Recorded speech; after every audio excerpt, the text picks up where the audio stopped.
Гормон бул гормондук ошол бездерден бөлүм чыгара турган вещество десек болот. Бул гормондор негизинен көп түрлөрү өтө көп. Ар биринин функциясы ар кандай болот. Гормонсуз бул жашоону элестетүүгө мүмкүн эмес. Гормон жана адамдын жашына дагы зависит этет да. Ар кандай жашта ар кандай гормондор бөлүнүп чыгарат негизичи.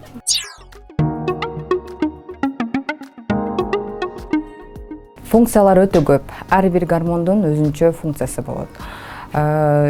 Мисалы айтканда, женский гормон бул ошол аялдык сырткы келбетине жооп берүүчү гормон да. Ошон үчүн аялдын назик болот. Аялдык мындай фигурасы ошол гормонго зависит этет. Айызы келет, этек кири деп коебуз. Ошондой эле ошол балалуу болгонго дагы түздөн түз тиешеси бар. Бул гормонсуз аял киши аял эмес десек болот да.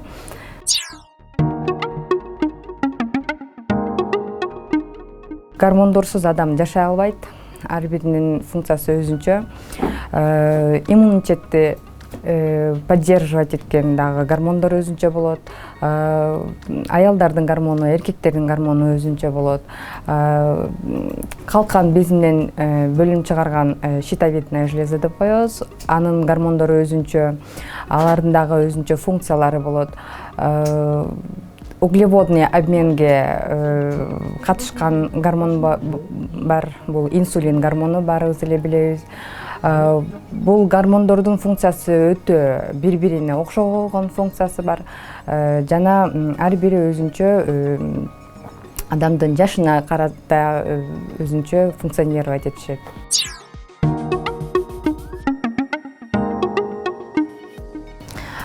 Кыздар менен балдардын гормондору албетте эки башка болот. Кыздардын гормону эстроген деп аталат.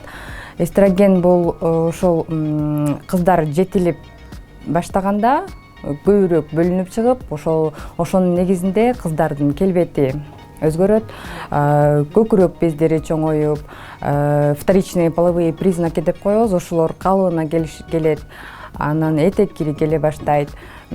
Ошого жараша ошол кулк мүнөзү, жүрүм туруму дагы өзгөрөт, внешности полностью өзгөрөт да, аял сымал болуп өзгөрөт.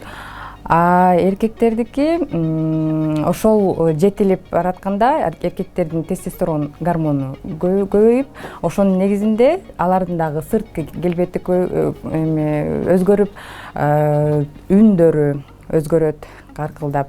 Андан кийин жанагы внешний бети деп коебуз, ошол булчуң эттери чоңоюп, жана түктөрү пайда болуп, өздөрүнө жараша, эркектердин түктөрү болот го, ошондой түктөр пайда болуп, и полностью вторичные половые признаки өрчүйт да.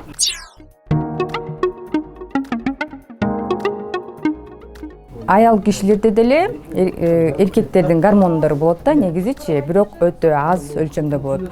Алардын функциясы өзүнө жараша болот. Аял кишилерде тестостерон эмнеге керек? Аял кишилерде тестостерон бул мужской гормон, жанагы белоктордун синтезировать эткенине өтө жардам берет. Жана аял кишилер ошол тестостерондун негизинде ар кандай жеринде түктөр пайда болот, ошол тестостерондун негизинде.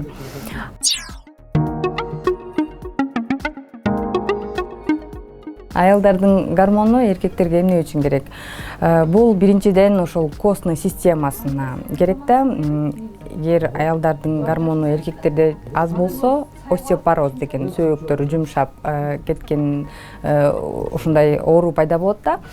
Андан кийин эстроген эркектерге эмне үчүн керек? Ошол тестостерондун бөлүп чыгышына эстроген жардам берет да. Ошонун негизинде тестостерон эркектердин организминден бөлүнүп чыгарылат.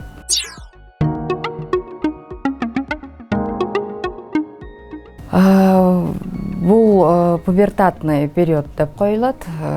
Бул ушул убакта организм эркектерде, аялдарда толук жетилүү процесси жүрөт да. Ошондуктан гормондору кескин түрдө өзгөрүлөт. Кыздардын гормону эстроген көтөрүлүп көбөйөт. Эркек балдарда болсо мужской гормон тестостерон организмде өтө мындай көп өлчөмдө бөлүп чыгарылат да. Ошонун негизинде ошол вторичные половые признаки өзүнүн калыбына келет да. Кулк мүнөзү өзгөрүлөт эркек балдарда. Жанагындай амбициясы деп коет го. Вот ошо амбициозный болуп өзгөрүлөт. Анан бат мындай настроениясы бузулуп, бат өзгөрүлүшү мүмкүн. Жанагындай кыргыздарда айтып коет го, кызыл кан деп. Ошол бул гормондун негизинде болот да, ошол мужской гормондун негизинде ушундай кулк мүнөзү өзгөрүлөт. Кыздарда өзүнө жараша, ошого жараша кулк мүнөзү өзгөрүлөт. Кыздар мындай женственный болуп, баскан, турганы, сүйлөгөндөрү ушул гормондун негизинде өзгөрүлөт.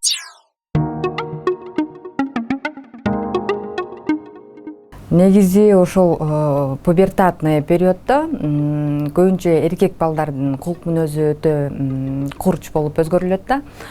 Ошонун негизинде көптөгөн мындай туура эмес аракеттерди жасап коюшу мүмкүн да. Бул гормондор менен связаны, ошондуктан бул кээ бирде ата-энеси, анын жакындары, достору туура мындай көз карашта эле болуп, ага наоборот поддержка бериш керек да. Бул деген убактылуу нерсе. Бул деген убакыт өткөн сайын ал өзүнүн калыбына келе турган нерсе да. Ошондуктан туура мамиле жасаганга аракет кылыш керек.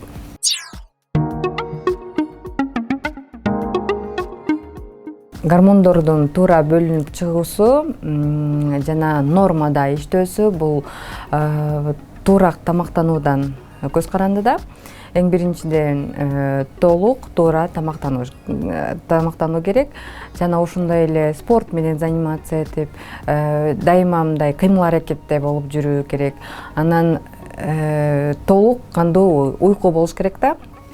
Кечки 10дон эртең мененки 6га чейинки бул эң пайдалуу уйку болуп эсептелинет. Бул ушул уйкунун бузулуусу дагы, ошол режими менен уктабоонун негизинен дагы көп гормондордун бөлүп чыгуусу бузулат да. Азыркы жаштарыбыз көп эле түнү уктабай, күндүзү укташат. Бул эң туура эмес. Ошол негизинде иммунитети түшүп кетиши мүмкүн. Жана ошондой эле гормон роста деп коебуз да. Ошол гормон роста түнү көбүнчө бөлүнүп чыгат да. Ошонун негизинде ушул гормон жетишпей калышы мүмкүн да организмгечи.